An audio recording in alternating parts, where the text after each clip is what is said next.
Welcome back to the podcast. Today's guest is someone who's made a bold and rare transition in the world of health and business. Adrian Accay started his career in pharmacy, building and running a successful business alongside his brother. But along the way, he began to see the limitations of a system focused more on managing symptoms than understanding the root cause.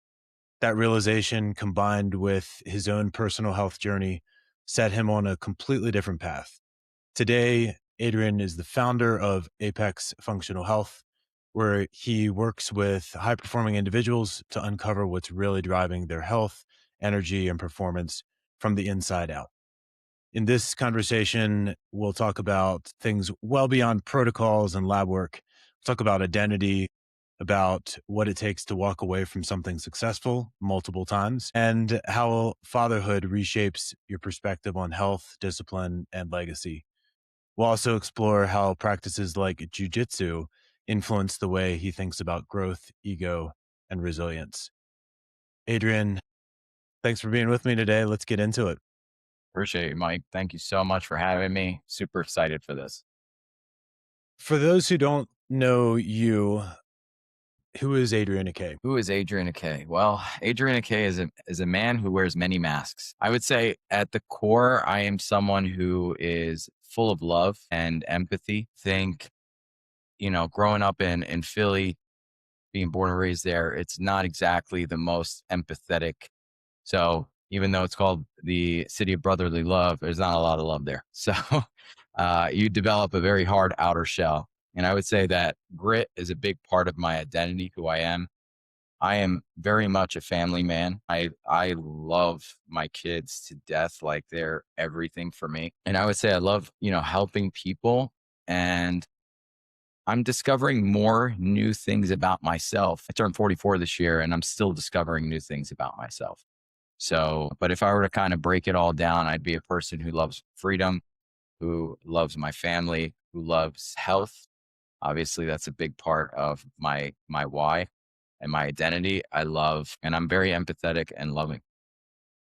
Awesome. One of the other things we don't talk about a lot is play. And there's a playful nature to you that I see. I don't know if other people see it, but I see it with your kids. I see it in a lot of the things you do. And one of the things I see as a father of a 3-year-old, we were just talking about that.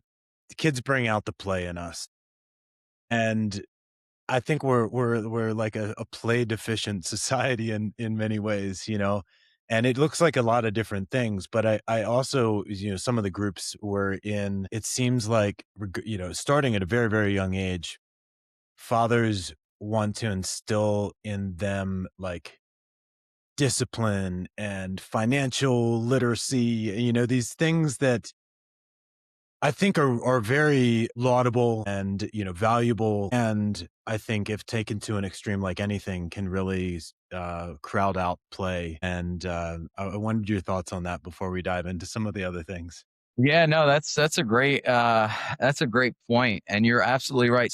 If we're going to touch on like the groups that we're in, a lot of these groups are first generation entrepreneurs or wealth builders. And when you're the first generation, there is a lot of scarcity around like what you do and how you've done it.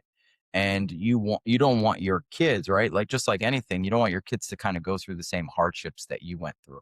So there's this huge emphasis on building money and wealth and this and that. And that becomes kind of the focal point when in reality, kids just need to sometimes be kids, right? Like most of us didn't even understand money until probably later in life. And then a lot of us didn't build anything until later in life. And we still did great, right? So I know we want to give our kids that kind of advantage, but I think we also don't want to turn them into machines and robots because we're doing exactly what society is programming them to do. And I think what we need to do is teach our kids. And I travel the world a lot, like and I see other societies and their emphasis isn't about work. There is a huge emphasis on life quality. And yes, education and work is important, but so is quality of life. And so I think we kind of forget here in the US about quality of life, and quality of life becomes making money. But quality of life is so much more, because you need to be present, you need to play. And that's one of the things that I'm so blessed to have jujitsu in my life because, jujitsu when you're grappling with adults is a very, I would say, violent sport. It can be playful once you're at a certain level, but in the beginning, there's a little bit of like fear and, trying to navigate. But when you do it with kids, you can't be violent. It's play. It's completely playfulness. And so that's one of the things that I've been so blessed to have jujitsu in my life because when I started training my kids, it's just, been play every single day. We roll around. Even now, they're 9 and 11. It's just play, like it just move them in a position and like tickle them or like, just rough them up in a fun way. And they love it. They love it. They identify jujitsu as fun. And so I think that is we don't want to pass on our fears and a lot of probably people don't even know that they're afraid, of being poor or going back to not having money or, going through that, struggle when they were young. They don't realize that. And so they're kind of operating on like a default mode network where it's like, oh, I got to teach my kids, got to teach my kids.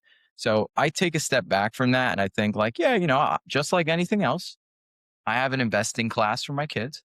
I have a health class for my kids. I have a business class for my kids. And that's exactly what it is. It's just a class where they learn the terminology, the vocabulary, how to implement. I challenge them with projects. They all have jobs that they do, but it's like a couple hours a week where they're building up a certain skill set. And that's it. It's just we're building on that foundation so that when they get to the point where they're ready to kind of explore on their own, they're well prepared. Yeah. A lot comes from irrational fears, right? And I think when we pursue, I don't know, Western success, although it's not really, maybe it is just in in the US. But I think, there's been a lot more about this sort of epidemic of loneliness and, lack of community.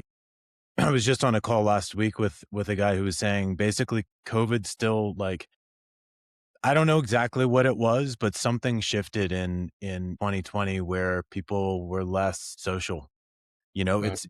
It's endured, and I think some of it was the way people coped with that time was to like just hunker down, be more productive, focus on fewer things and what wasn't valued, I think, as much was socializing. And, some people went the opposite extreme after COVID. It was like, I'm going to travel all the time. I'm going to be Yep. super social.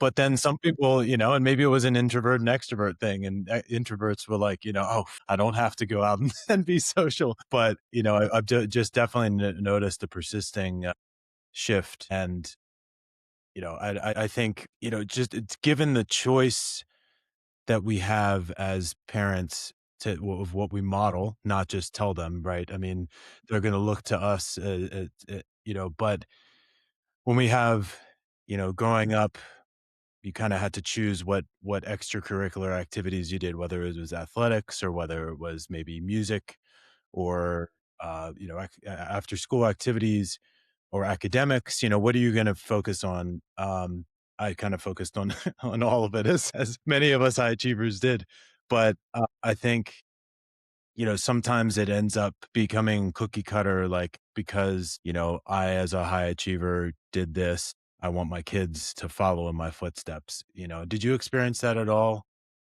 Yeah, well, let me touch, on what you said about the pandemic and the Yeah, loneliness. I've thought about this a lot. So one of the differences in the US that is different than a lot of the rest of the world is we have space in the US.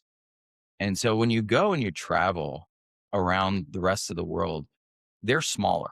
And because they're smaller, these cities are much more condensed. So you have more people per square foot than you do, for instance, like where I live, we have a house and then you might have 2 to 3 neighbors that you might see versus in major cities, you'll have 50 to 100. And so you're kind of forced into kind of a community without you even feeling like you want to be in a community.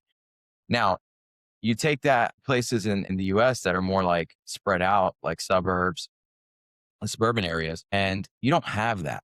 And so what ends up happening is people end up being alone. Now, I would love to see the stats on depression and being alone, because I know, one of the biggest things in the blue zones is that social connection. And so I think it's really, really important that we have a social connection. I know we've all moved on to the online world and, Zoom calls, but it's different. It's different than being in person. So that's my 2 cents on that. So I think being in a city, that's why New York is so well loved. It's because you have that social connection. It's so close. It's walkable. How many cities in the US are walkable? Not that many. I've looked for places in Florida and there are a few, but out of all the cities, it's probably what, maybe 2%. So it's not really that much. Now, what was the second question you said about? But on that point, I think, I mean, I'm in Denver, right? And it's super flat and there's bike lanes and bike paths and everything everywhere. And if you came from a place like New York, well, no, New York City is a bad example. If you came from somewhere like in the Midwest, where it's or in the South where it's very much car culture, you might come to Denver and say, "Wow, it's really bike friendly," right? But Mm, coming from a place like New York or Philly or DC or San Francisco, where like every bike rack is full, yeah. I'm surprised that people are not out using this infrastructure more. And I think with that, what they're doing instead is driving. And when you're locked inside, your own metal box, right? There's not that opportunity for eye contact. And there's a sense of community, even if you're not walking around, even just biking around, but everyone's in their house and then they get in their car and then they go wherever. And there's not that interaction of just passing and exchanging smiles and eye contact and whatnot. And I think the other thing on this is something else that shifted 6 years ago was the polarization of the world. I think, like, really it became exacerbated, and politically, from a health standpoint, right? And we I was talking about this on a podcast last week that, when we say there's words now that are not trigger words, they're just like words that connote immediately. I mean, in a way, it is a trigger. It's not triggering like nervous system wise, right? But it's triggering intellectually that you're like, oh, I know everything I need to know about this person. Right. And that's not great for community, Yeah. because we're like, oh, I don't want to interact with this person. We were talking earlier about integration. And I think it'd be interesting to unpack areas of that because I think, we're in mastermind groups where we're throwing a lot of information Hmm. and we're not in a society now in an era where there's a lack of information about anything, about business, about health, about everything is out there, right? There's so much information, it almost just blends into noise and it's hard to find the signal in the noise. And so I think it'd be interesting to talk about as an entrepreneur has started several businesses and a business owner for many times, your advice on business. And I mean, that's not even your emphasis right now, but I think, I think three areas: business and health, and maybe also parenting, Yeah. being a great dad. So let's take each of those, start with whichever one you want. But specifically, you were talking about you had a psychedelic experience recently that kind of shifted things. And you came out from that with, okay, I have some, takeaways. How long am I going to, stay in this mental space or whatever, and what's going to fade and what I'm going to hold on to? It's probably what we experience when we go to a big conference or whatever, right? You're like, you're so amped up, the energy's high, you're, full of your brain's full of new information. And then 2 weeks later, like you're back to doing you revert to the same things you were doing before. So let's take fatherhood, health, and business as the broad themes and unpack each of those in whatever order you want. Well, let's, talk about business. Business is probably, so we said business, fatherhood, and health. Health. So with business, you do have a lot of information out there and that's very useful, but it could be overwhelming. And the reason why I say that is because before, the business you went into was typically what you kind of went to school for, where it's like, for me, it was simple. I went to school for pharmacy. I started a pharmacy. There's my business, right? Easy. I think most people follow that kind of path, except for maybe attorneys. Even attorneys will open up law firms, but because they're kind of introduced to so many different things that they will also take positions in other companies, you need to have a kind of a decisive moment to be like, this is the business that I'm going to start. And it doesn't mean that that's the business you're going to end up with. We all know that, right? You're going to start one way and then things are going to happen. You're going to start like, oh, okay, I'm going to focus on this. And then you're going to realize that that didn't work. So you're going to adjust and you're going to adjust. And that goes back to like one of my values that I talked about was like grit is just really just not giving up. It's perseverance and the passion, right? So you want to love something, but you can't give it up. You can't give up. You just keep going. And then eventually you're gonna outbeat 90% of people, right? Because most people will give up. And especially nowadays in the culture that we're in, everybody wants kind of quick, immediate gratification. So if you can, before it was like grit was like a couple years until you saw success. And now it doesn't even need to be that long because people give up so quickly. So you just wait it out. You're like, in 3 months, this guy's not gonna be doing anything this anymore, right? And they'll be doing something else.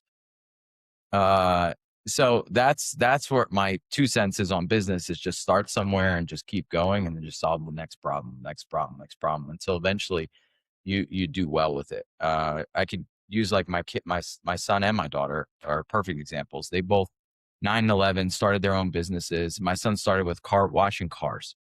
And I was like, dude, listen, I need 10 different ideas. And he sat there and I was like, give me 10 business ideas. He started crying. He was like, I can't think of anything. I said, it's all right, bro. Crying is growth. Like you're just right now, you're just really pushing your brain to kind of get to that next level. And so a couple hours later, he comes down with 10 ideas and we look at them. And I'm just like, one of them was washing cars. And I said, dude, that's a great idea. I was like, you could start with mine. Okay. And I'll give you $5 to wash my car. So he washes my car. And I said, here's what we're going to do. We're going to build a system around it. Like how long it took you, how you can be quicker, this and that. You need some tools. Eventually that week, he ended up knocking on everyone in the neighborhood's house and he washed, I think, about 20 something cars. But along the way, he had to learn about rebuttals, right? People were like, no, I'm not, interested. Why not? Ask them why. So you come home and be like, they said no. I'd be like, all right, write that down. And we had like a spreadsheet and then we tracked the money that he was making. So part of like fatherhood and business is bringing them together, right? Like teaching your kids about business and resilience and listen, it's okay. They're going to say no. You just work around the no, like find out what's going on with them. Why not? Oh, well, not right now. Okay. When? And then you could tell them like, hey, listen, would you prefer to go wash your car at a place, pay $20? I'm coming to you and it's only 5, and I was like, make it, entice them to want to do it. And he was like, yeah, that's a good idea. So we had like maybe 5 or 7 different rebuttals for different things. At the end, almost everybody was like, yeah, we'll do it with you. And now after he did it, he realized he really didn't like doing it, right? Because we're in Florida and the heat, it's beaming and it's like, it's super hot. But what he loves is jujitsu. So he was like, Dad, I love jujitsu. I love training jujitsu. I love teaching jujitsu. I love this. And I was like, all right. So we went at the school and we just say, hey, we're doing privates, $10 an hour. And he has 4 clients right now and he does it 4 days a week and he's crushing it. My daughter on the other side she's more of a CEO. Like her and then our next door neighbor, their daughter's about the same age and they're selling headbands, custom made headbands. They're crushing it. So business is awesome because if you're doing it from a place where it's not scarcity, where you love what you do, it is the most fulfilling thing. So for me, I don't find as much value now building businesses, but I get so passionate watching my kids do it, and getting to teach them and watching them grow. And now they're like my son he's made about 600 or $700 and he's like, what do I do with this money? I said, well, now we're going to start investing.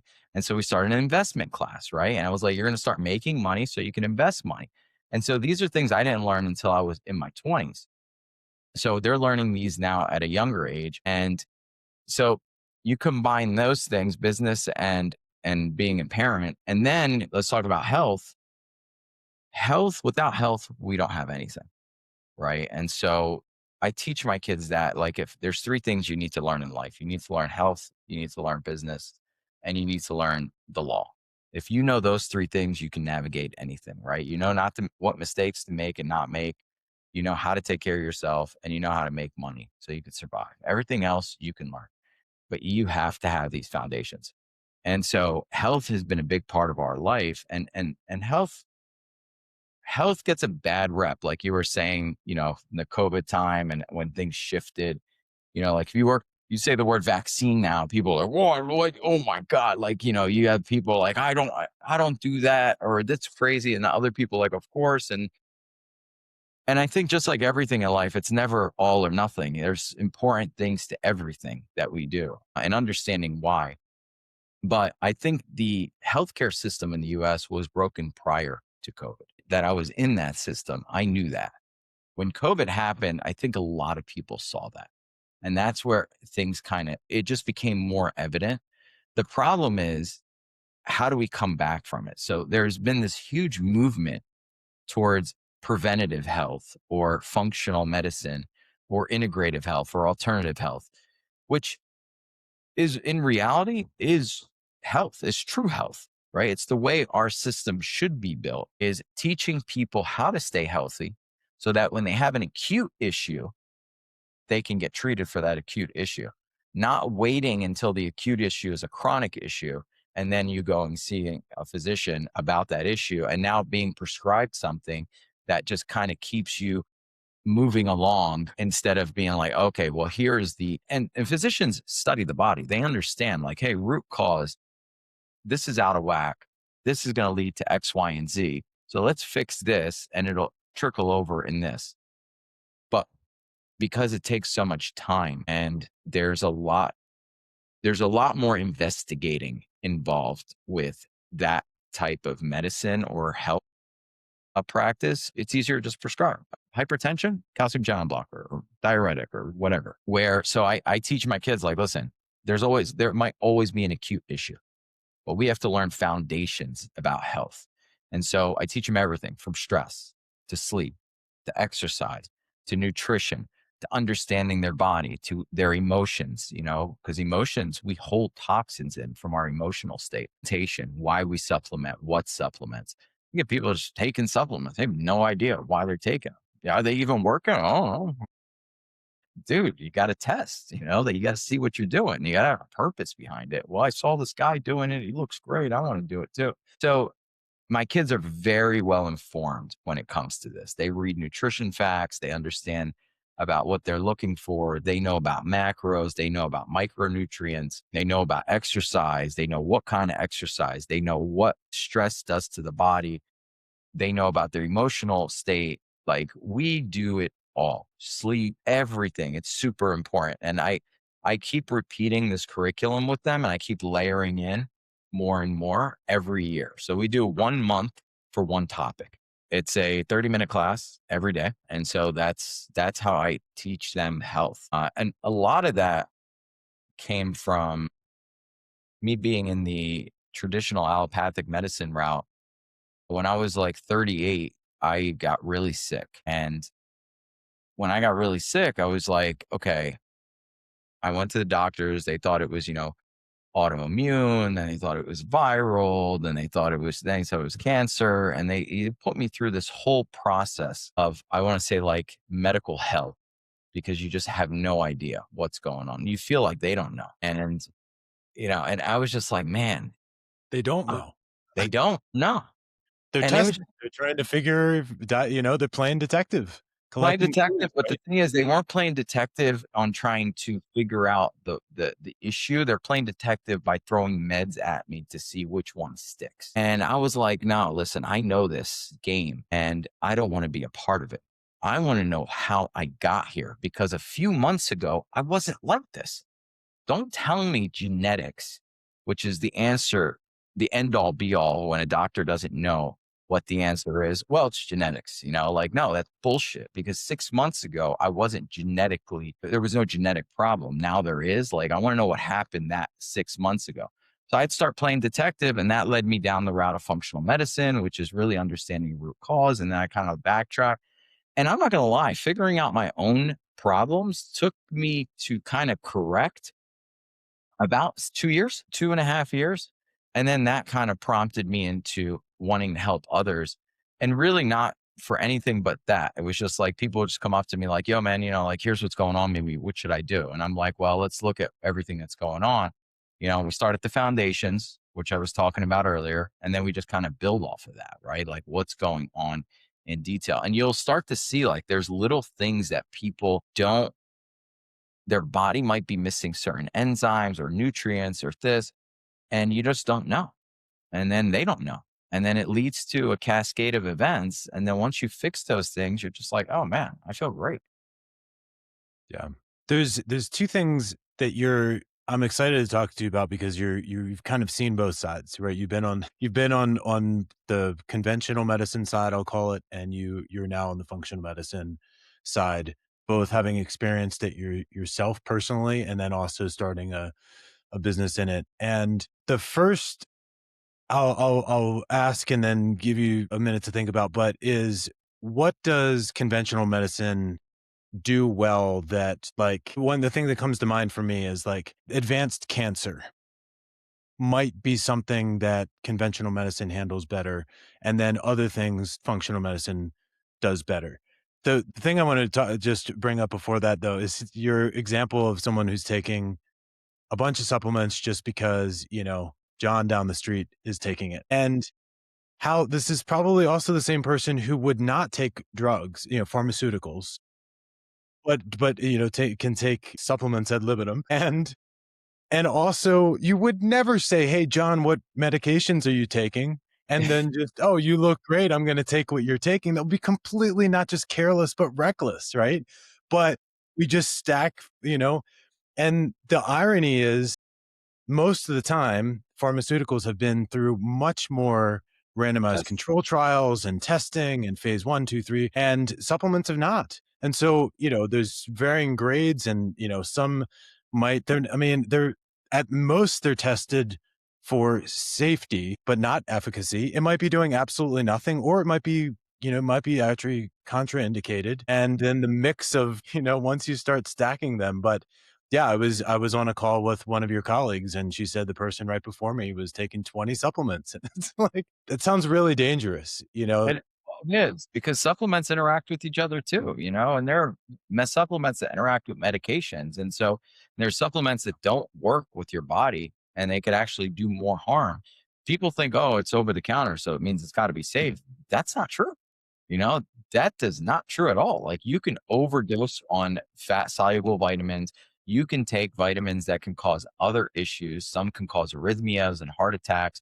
So it's important to really know kind of stay in your lane, if you will. Now, that being said, you said, what does conventional medicine or allopathic medicine do well? It does a lot of things well. So let's talk about acute issues. My mind doesn't even go to cancer. I goes to the number one cause of death, which is heart disease, right? And so think about someone who has an MI, a myocardial infarction, or heart attack. Functional medicine is not saving you. Allopathic medicine is, right? You get into a car accident, you're going to hospital. Allopathic medicine saving you. People were dying of basic bacterial infections prior to like the introduction of penicillin. So, I mean, there are some really, really amazing things that happen on the allopathic side. Now, on the flip side, with functional medicine, how can if it's implemented correctly, and when I say implemented correctly, meaning you're testing, you're understanding your body, you know what's happening in your body, you're supplementing correctly, and you're living that life that's, lower stress, better sleep, eating healthier, exercising this, the chances of you getting to the point where you might have a heart attack is probably much less, right? Doesn't mean you won't, right? Doesn't mean you won't, but it might be much less, along with the other things that might happen. So I think the value is in using both. Having a primary care or allopathic medicine at the same time having a functional medicine, and they're working together, even with cancer, working together is very, very important, because I think on the allopathic side, they miss the foundations a lot. Like we were taught, lifestyle modifications. Person comes in hypertension or diabetic. What the hell are lifestyle modifications? Yeah, well, they don't even know. They'll tell you like, oh, you should be eating this way or you should be this, but there's no like real education around it. Versus on the functional medicine side, they're not well equipped to handle a laceration or a myocardial infarction or anything that's very serious. But when you put them together, that's true healthcare. That's where we should be at, be it that where we are economically, we are like in terms of health in the United States, we should be at the top around the world, not just be the most powerful or economically sound nation, but the most healthy nation. And so I think when we bring both worlds together, maybe, physicians don't need to learn that stuff. It's too much. Between this and that, what they need to do is maybe in the healthcare team, it should be like you should have a physician and a functional medicine doc working together to help, kind of optimize your body. So I'm that person for my family. I'm the guy who's trying to keep them optimized. But we all, like, I have a doctor's appointment with my primary care on Thursday, but I run my own blood labs, multiple times a year. But when I still go to him, I say, hey, here's the situation. I do my own full body MRI, CGM, test my glucose. I make sure I track my sleep. I do all the things that are necessary so that when I get to him, I stay healthy. I'm with you. I think that's one of the it's one of the areas we agree on and why we probably get along. But I think unfortunately we're somewhat outliers in that where we're looking for that polarization in this world, it seems, and it's especially from a marketing standpoint, it's easier to say I'm against this, right? And so Yeah. this is the way, right? And I'm all about the east west and yin and yang, but we're in a society where it's Dave Asprey or Peter Attia, or Mm. right, not and, or RFK Jr. or Francis Collins, former director of NIH, right? Not, and in the political public health environment, it's very much set up that way, right? You can't you can't share both opinions. You have to choose one. We're not going to solve all the world's problems here, but how do we I'm curious your thoughts on this because I think a lot about it a lot. How do we go from a disease care system to a healthcare system? I think you said a great way is having space, right? And having dialogue and having conversation with both. And I think back at least 20 years, the American College of Sports Medicine had a campaign that didn't really go anywhere, which was exercise is medicine. And it was bringing together physicians and the exercise science world, sports science world. Not so novel, right? But it was kind of because there's not a huge nutrition or exercise curriculum in medical school still. But, how do we make moves in this direction? I'm going to sound like a socialist if I say what I think, but I think that not everything should be for profit. Personally, I think health should not be for profit. Food should not be for profit. Drugs should not be for profit. Education should not be for profit. And because you start to lose the sense of identity around it. And the what I mean by that is if you take a look at like certain countries in like Europe, there are limitations on ingredients that they can put into the food because they find that certain ingredients that are non-natural or can cause irreparable harm or other issues. So they don't allow them into the food. In the US, it's a free market. So you could do whatever, even though we have the FDA, but somebody can lobby and push things through. And unfortunately, that should not be the case. That shouldn't be the case that you should be able to get. There should be limitations and the government's got to do it. Limitations on what gets put into the food. Limitations on, I know we have a limitation on work weeks, right? 40-hour work weeks, but it's not really like that. Everything is for profit. So we're pushing people to be producers instead of people to be, happy in their work environment. Now, they have all these initiatives for like happiness and stuff like that. But reality is majority of these places, like they're just pushing their people. So they're stressed out. Cost of living is high. Education is through the roof. Like it shouldn't cost that much to get an education. we need a society of educated people, right? So that's one of the things that governments should keep on a lower cost. And same thing with healthcare. People are afraid to go to the doctor. When you have a $500 copay or $100 copay or $1,000 copay, or $10,000 deductible, you're like, you know what? I'll opt out. I don't need this right now. And next thing you know, they show up with stage 4 cancer instead of being screened when they could have found it at stage 1. And so we're not really putting people in a position to want to be healthy because if there's so much control around, there are just too many things that are happening that need to be controlled. We need to control these environments and these things so that people can actually show up and get preventative health tests, exercising programs. Again, I don't want to put all of it back on like physicians, because to teach a physician about exercise science, to teach a physician about nutritional science, to teach a physician about pharmacology, to teach a physician about diagnostician. And, there's too much. It's just way too much for one person to know. Now, taking a class is different. They need to understand the value of each one of these things. And then from there, they can go on to be like, hey, listen, here's some basics, but I'm going to refer you out to an exercise scientist or a pharmacologist or whatever person they nutritionist. But I think those are things that need to be controlled by the government. Again, I say that, but then I sound like a socialist because people are like, well, this is a free market and we should, yeah, but the certain things shouldn't be open-ended, because now when you're going to the supermarket and you have 30 different items from the same thing, like you're like, which one should I get? Should I get that? Or should I get that? Should I get that? Should I get that? And a person like me knows, like, okay, those two have toxicities in them. Those have, lead. This has that. I'm going to get this one. But it should all be that one. It Yeah. should all be the one that's healthy for you, right? So you're not accumulating all these toxins and problems in your body.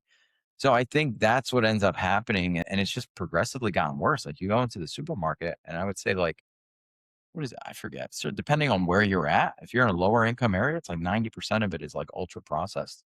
And then if you're in like an affluent area, it might be like 50, 60% ultra processed. But it's not good because that stuff is killing us.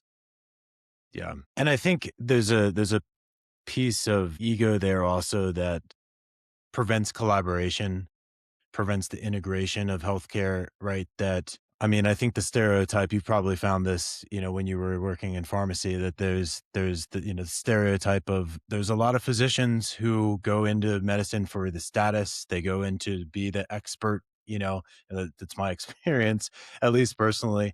And so there's an ego there. So they don't want to delegate to someone else or collaborate with someone else. They want to have the answer, they want to make the diagnosis.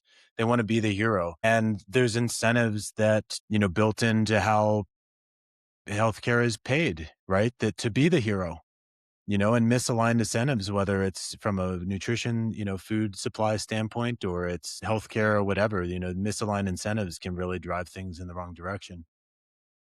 Yeah. I mean, like, imagine you go to the doctor and be like, all right, listen, you're creeping up to, like, type 1 or type 2 diabetes. We're going to change your diet. I need you to eliminate some processed carbs. I need you to eat more fruits and veggies. I need you to wait 4 hours between meals. And then I want you to stop eating at 6. All right. We're going to track it for a couple of weeks. There are some physicians that will do that, and they're phenomenal. But majority of them, they're not, because they're not getting paid for that. And they're like, most people want a quick fix. I know most people want a quick fix. You go on the Get Fit tribe, right? And go on and everybody's looking for like peptides and this and like, let me get on this medication. I would do that. Those are all quick fixes. Nobody wants to put in the work. That's why we need to go back to educating kids, because trying to fix from the top down is hard. Fix from the bottom up is much easier. We've already destroyed this one generation that they're like, oh, I just need a quick, medication or drug. But when we teach kids at a young age, like, listen, most of these problems could be fixed by just avoiding these kind of foods, eating this way, sleeping this way, doing this. Let's practice that from a young age. I tell people, like, I've corrupted my kids around health. They're going to rebel, right? But they're going to always know after they rebel, they're going to be like, you know what? I don't feel great. I know what I need to do to go back to what works, right? Let them rebel for a couple of years and revert back to healthy ways is much better than them trying to figure out how to do it when they're in their 40s or 50s. And at that point, it's like, it's so hard. Yeah. So at 38, we didn't really dissect like what the end of that story, but you were battling some mysterious sickness that wasn't there 6 months before. Yep. And do you want to finish that? And then I'm curious what you took away from that now 6 years later. What are you doing? What are you modeling for your kids? What are you doing to stay capable? You're still doing jujitsu, which you described as aggressive and violent or something like that. So, you're putting yourself in harm's way. I'm 46. And my goal with the coaching I do and the speaking I do is to empower men in their 40s and 50s to train and eat and live in a way that enables them to continue to do the things they love to do for as long as possible and make tomorrow just as good as today or better for the next few decades. And I love to talk to people who are role models who are modeling that for everyone, right? For the people in their life and for anyone else.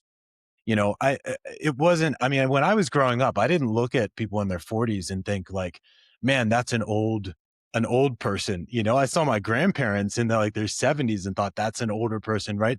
But I hear people who are 10 years junior to us in their 30s and say, man, I'm getting old. And I'm like, what are you talking about? Like, you're not old at all. You should be able to do the things you do. You should still be, I mean, maybe not from a weightlifting standpoint, setting PRs and stuff, but you should absolutely in your 40s, 50s, 60s, still be able to do whatever you want to be able to do in my, you know, 100%. I mean, I'm not gonna lie to you. When I was young, I thought 40s was old. When I would hear somebody was in their 40s, I'm like, damn, that person's old. Now that I'm in my 40s, I'm just like, that's not old. Now, when I was sick, I used to say that all the time. Like, I used to say, man, I feel old. And what that really was me saying, I'm tired. I'm tired. I don't have the same energy that I used to have. Now, where I'm at now, I don't feel that way anymore. I feel great. I'm like, dude, I got a ton of energy. I will say I'm not the way I was when I was in my 20s where I could run all day long. I need to sleep. I need 8, 9 hours of sleep. If I don't sleep well, I don't run well. When I was in my 20s, I could get away with 4 or 5 hours of sleep every day and I was fine. It doesn't work that way for me right now. So I'm just like, so I see the shift in the way my body handles things, but I'm also way more in tune with my body. I know what foods will cause, certain bloating. I know what foods will make me feel energized, which ones will make me feel lethargic, what happens when I don't sleep, how it affects my moods, how it affects my cravings. I'm very well in tune with those things. What happened is when I was 38, I will tell you, I was in overdrive. My whole life, I was just always in overdrive. It's one of those things where I had set like all these goals that I wanted to hit. Like, let's say top 50 goals, be the strongest, be your VO2 max this way, this, money wise, this health wise, this, business. And I wanted to be at the top 1% in every one of these things. And I was going hard, nonstop. And then my body was just like, dude, we're done, and I collapsed. And what ended up happening for me is I realized that I was human. I would say that's when I really realized that I was human because I really used to think I was invincible. I used to walk around open carry, like somebody would get in my face. I was like all in. Like I remember one time at the pharmacy, there was a situation and there was 3 guys and I just walked right out there like, let's go, like, what's up? Like, and they were like, this guy's crazy. I had a white jacket on and I was just like, no, we're not. And they were like, we're coming back. I was like, I hope you do come back. And I really thought I was invincible. Not like when you would ask me, like, are you invincible? I'd be like, no, I'm not invincible. But in my mind, there's no switch that, you know, anything's going to stop me until something stopped me. And it was that shot that hit me was a real big ego shot because I was like, damn, I can't run the same way I ran last time. And then I want to be there for my kids. And I felt this feeling of like, what am I going to do? I don't want to lose my life and not be there for my children. My children are like, at this point, are like 3 and 5. They're babies. And I was like, man, like they're the most important thing in this world. And I just prayed that I would get better and that I would change my life. And so one of the things I've always wanted to do was I wanted to live in a warmer climate. And so I growing up in Philly's cold, it's gloomy, it's not people look forward to one nice day in the spring or summer. And it's like everybody kind of like congregates for this one day. And it's like even the summertime, it rains a lot. So it's like you're like waiting for these nice days. And I'm like, man, are we living for like one day a week when we should be living every day? And so I said, I promised myself that I would step away from living in Philly. And so that was the first move that I made. And I moved to Florida. The move to Florida was amazing, but it was hard because I walked away from a business that I built 10 years. And then the 10 years prior was all education around the same business. So 20 years collectively in a business, you know, and then I struggled with my identity very, very much. Even till today, I struggle with my identity because I used to be a business owner, a pharmacist, a business owner, clinical pharmacist, whatever. Now I don't say those things anymore. People are like, what do you do? I'm an entrepreneur, I'm an investor or I'm a father. Now, so when I got here, that was a big move. And, I will say I was still not well, but I knew I didn't have cancer. So when they tested and everything, they found the precancerous cells. I was doing a lot of work at this time to really kind of get myself back to full health. Wasn't nearly there, but the sun every day was helping, and everything I was doing these different protocols, and I was working on, kind of getting my health back.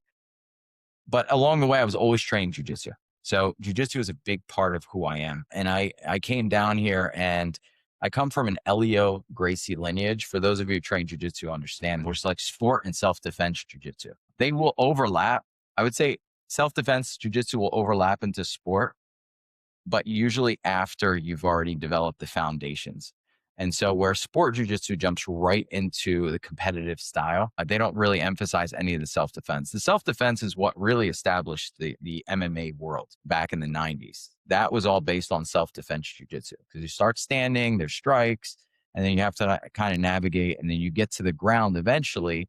And then once you're on the ground, then there's this whole grappling match. Well, with sport jujitsu, you start right on the ground.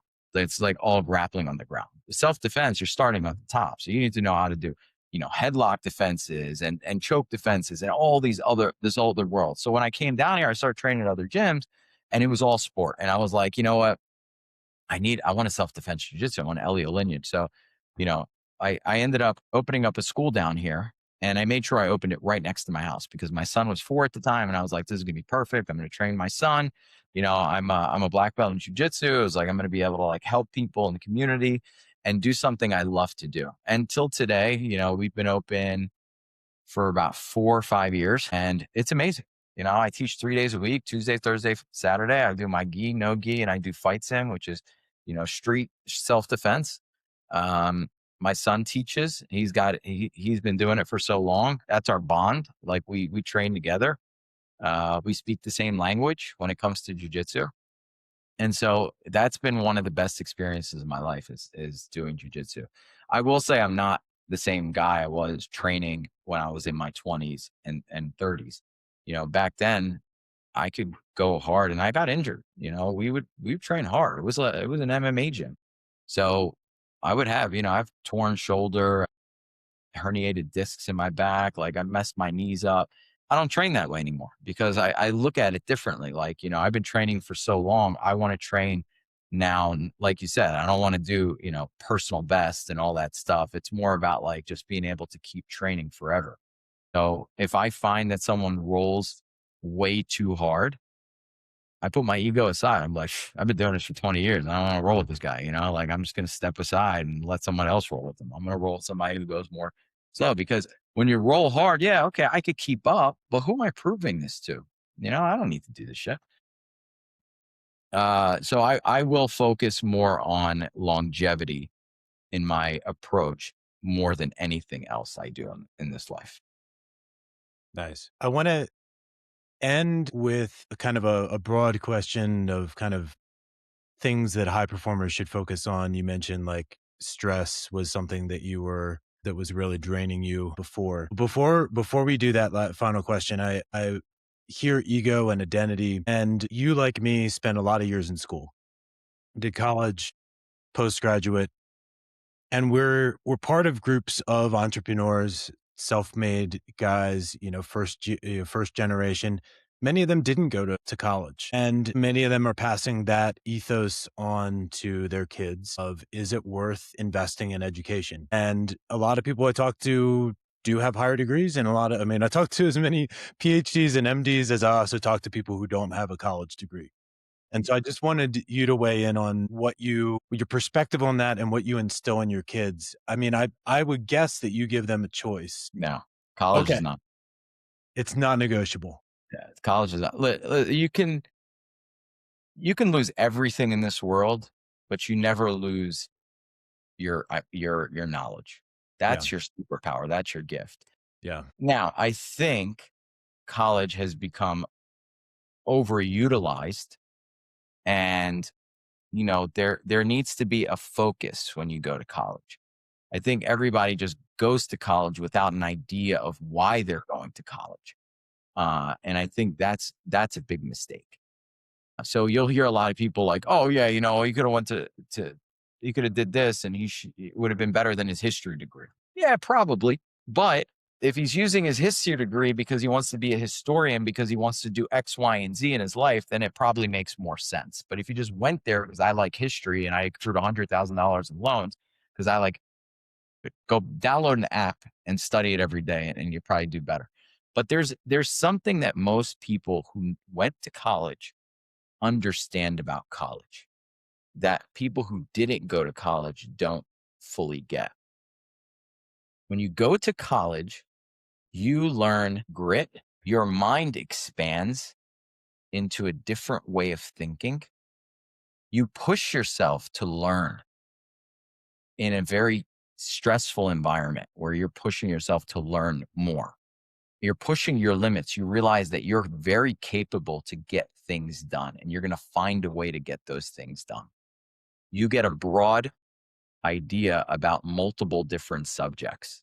So you get introduced to multiple different areas of life in a short period of time. And then you network with a lot of people who've been exposed to a lot of different things as well. And so all of that is being compressed into 4 years, which you're not going to get anywhere else. Now, what I would say, and what I tell my kids, I tell them college is non-negotiable. Your school, I already paid for their college. Our college is already paid for. That doesn't mean they have to go to college at 18. The goal is, the reason we homeschool is because I want you guys to really understand where your superpower lies and how you can best use that superpower for yourself. Now, once we're working on those things, I'm starting to see the path drift for both of my kids. They're moving in different directions. Our kids learn all the same stuff, but now my kids are starting to kind of veer into their own world. The goal is to get them to the point that when they get to college, they know, hey, I'm not going to focus on this. My focus is going to be this. And here's the reason I'm going, is because I want to develop this certain skill set. I want to meet the right people in this area so I can really blow up. And so both of them, that's my goal for them. Now, when you get to grad school, like we went, you become even more concentrated. And then you really, really push yourself to become an expert in something. And all of those guys will attest that none of them would have achieved what they achieved if they didn't hyper focus and become experts at what they do. And that's what grad school does for us. It pushes us to the point where we become experts at what we do. The difference between a lot of these people is that they come out and they become W-2 employees versus entrepreneurs start their own thing. And that's where we kind of differ, is majority of the people who go into grad school and come out, at least in the medical side become employees. How many of them really open up their own businesses?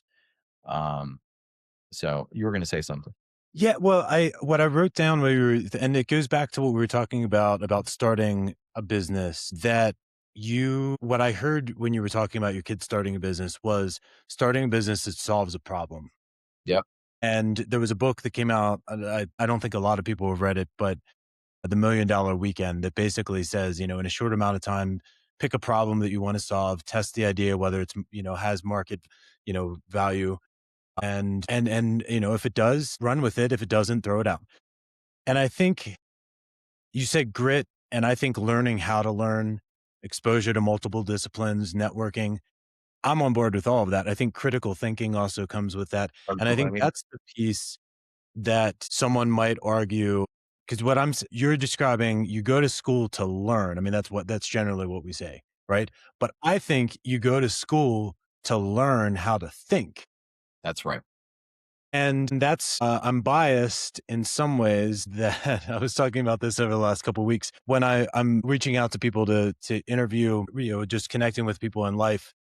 There's a difference to me, and I think sometimes a misrepresentation of someone that puts doctor in their title. And if you're a doctor of physical therapy, you have learned all about physical therapy. Hmm. But I don't know that you have contributed to the field or can think independently. It's not inherent in that. But if you pursue your own research in as a PhD, or it's often baked into many other professional programs. And most people who go to medical school for 4 years never practice, don't say they're a doctor, that they unless they're trying to exaggerate, right? They do a residency and a fellowship and many, many, many years, and become, as you said, an expert in that field. And to say, I'm a doctor when you're a chiropractor or physical therapist or these kinds of things, I just have there's a little bit of a lesser weight on that because of that. That's really the core of it, is that you learned, and I don't, denigrate at all the knowledge you have, but I don't know that you know how to think. And I think partly when I jump on a call like this, right, and we're demonstrating not just what we know, right, but how we're having a really engaging conversation because of how we think about things. And so you don't have to necessarily go to college or have a higher degree, certainly not a doctorate, to be able to think well, but you do have to place yourself in those environments where you are, I mean, back to the polarized world we live in, where you're able to face someone that doesn't agree with you and not want to just turn your back on them or be aggressive towards them, but actually engage in a dialogue with someone that doesn't agree with you. Right. I mean, even physicians, medical doctors, they're not necessarily thinkers. Some of them just memorize a couple of things and they just, they keep doing the same thing. I see it a lot in like family medicine. These guys, I know more than them. It's sad. I used to know pharmacy residents who are clinical pharmacists that would put those guys in their place any day of the week. It's just like anything in life. The more you spend time in it, the better you become. I think the word doctor, it's not, it used to be you were a medical doctor, but now there's so many different experts. I mean, you look at lawyers, right? They're juris doctors. I mean, the doctor is really just, hey, I'm the ultimate, the highest level in my field. And so, you have the bragging right to say you're a doctor, or they just need to change it overall in society, because if you're a PhD and you're a doctor, you're the top of your field. I don't know where along the lines it became that when you say doctor, that means you're a physician, because there are still like 50 other different professions where you can achieve, a doctor level, but yet that's the only one that you're supposed to say you're a doctor. And then, you take a nurse practitioner, probably knows more than a physician. She's not saying she's a doctor, but yet she should be the doctor. Or even physician assistants, they're practicing more and more, and physicians are practicing less. Even I have a PharmD, I'm a doctor of pharmacy. I'm an expert in pharmacy medicine and medicine. I didn't put it up there, but I do use it when I'm in practice. I don't use it outside of that. Like I don't tell people like, hey, my name is Dr. Adrian Accay. But if I'm in the field, right? So then, yeah, it gives people kind of a sense of security that you know what you're talking about.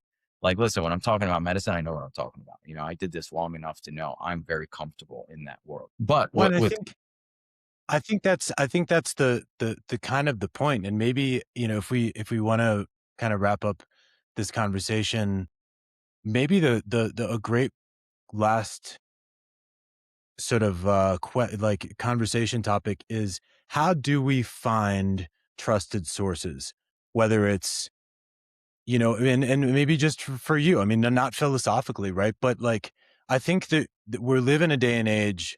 I know we live in a day and age where there's a lot of misrepresentation of credentials, and people, following influencers on social media more than someone who actually has the knowledge, and then throwing the baby out with the bathwater when someone who has made a huge contribution over the last decade, like a Peter Attia, has arguably a major thing with the Epstein files and whatnot, to bring current events into it. But then like all that major contribution is thrown out because of It's not. It's not. I think people in general are just, they listen, again, it's the same thing that I said earlier. If you go back to kids, teaching them to learn to develop a skill set so that they contribute, not focus on money.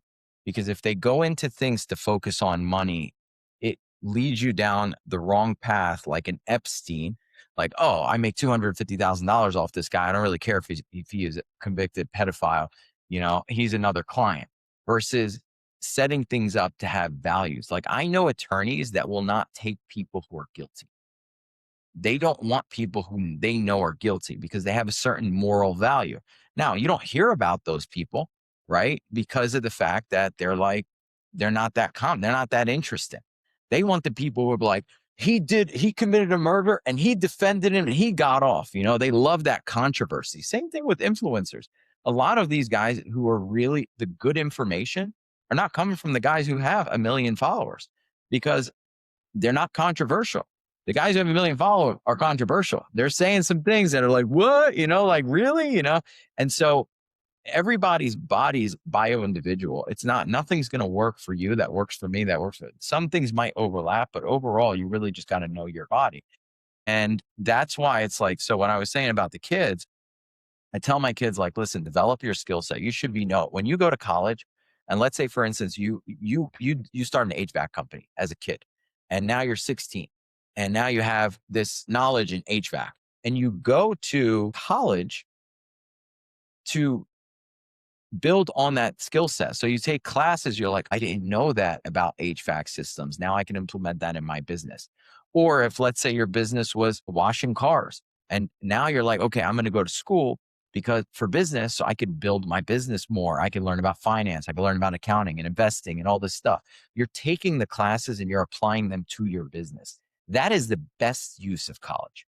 But to go to college and not have any idea and just to take random classes, I think, yes, it's doable. I don't think it's the best use of your time. It's what I did. And I would say that I definitely wasted a lot of money where I could have, if I would have been better kind of prepared, I would have went in right away. So okay, so let's just the final takeaway for people listening. In dietary supplements, we have the NSF certified products, yeah, right? So if we were to make a list, brief list, just off the top of our head, of, if you want information on health, let's say, where do you go, Adrian, for trustworthy information? Because it seems, it's there's just so much noise, right? yeah. I mean, there's a lot of good supplements out there. I mean, just make sure that they're GMP certified, good manufacturing practices. They're third party tested, and you can verify this stuff. And really, before you even decide, I'll tell you, like, foundationally, everybody should probably, if you live in the US, you should probably be on vitamin D, omega-3. You should be on magnesium, probably a good source multivitamin, because you're probably not getting everything you need. Outside of that, I mean, like, there's a lot of things that you could take that are really good, whether it's a B complex or a probiotic or creatine or whatever. But ultimately, you should be testing. to see how these things are landing in your body. If you're just taking them to take them, I'm not good with that.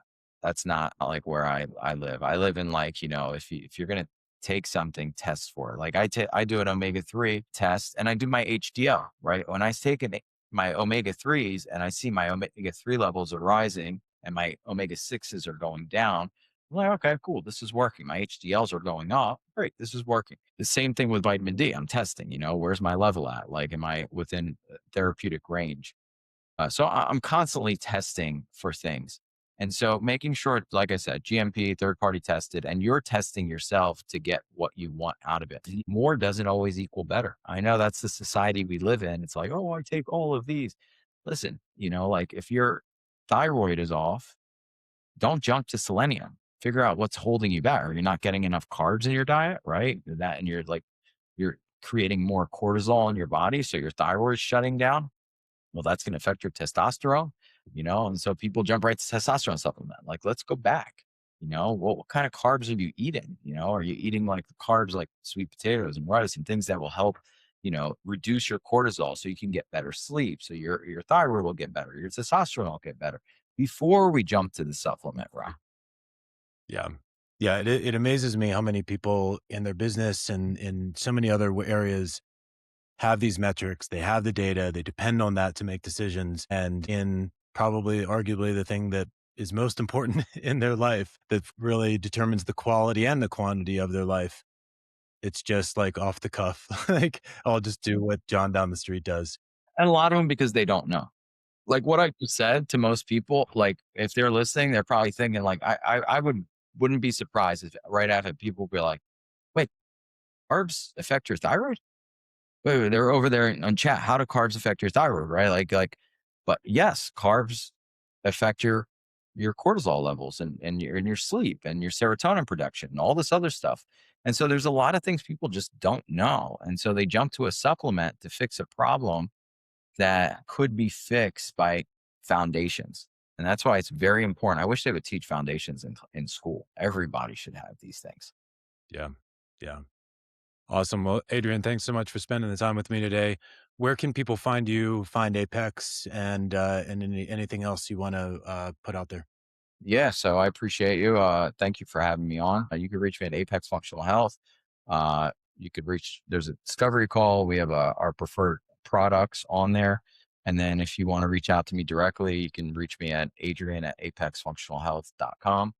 Love to hear from you guys. Thank you so much. Awesome. Any closing thoughts today? Nope. I think we touched on a lot of things. Train jujitsu, never give up, teach your kids business, be a part of your kids' lives. Start with one point and go with it hard. I know it's going to get redundant and boring, but just don't give up. Right on. Thanks, Adrian. You Appreciate got you.